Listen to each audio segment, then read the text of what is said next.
Bus and rail strikes may have been causing chaos today, but it's action by nurses that's proving painful for Rishi Sunak. Has that been your favourite event today? On a visit to Northern Ireland, he again ruled out reopening negotiations over pay.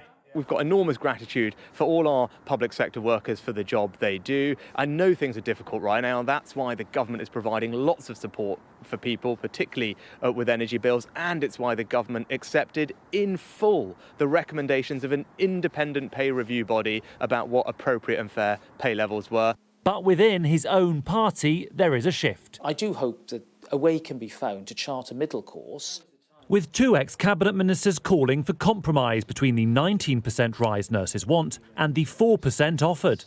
I think 19% is unaffordable, and inflation-busting pay rises of that nature will only exacerbate a vicious cycle which doesn't help anybody. But at the same time, the nurses' case is one that I think we all understand, and therefore finding a solution to this problem, which can only then help deal with the backlog and allow everybody to get back to the work that I know they want to do, seems to me to be a reasonable course of action.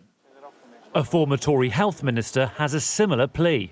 The government does need to find an exit strategy for this, and that probably means referring it back to the pay review body. Given that we are mid-year on what the pay review body has already recommended, this could probably be looking with a promise to next year's settlement, and in return, the strikes would be called off. Polls suggest 2/3 of voters back the nurses, but that doesn't seem to be changing minds in Whitehall.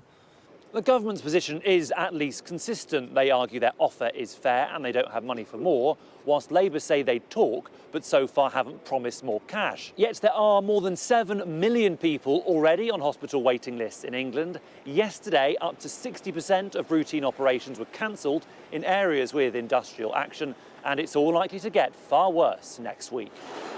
Nurses are due to strike again on Tuesday, ambulance workers on Thursday. And if the deadlock continues, it's patients who will suffer. Joe Pike, Sky News.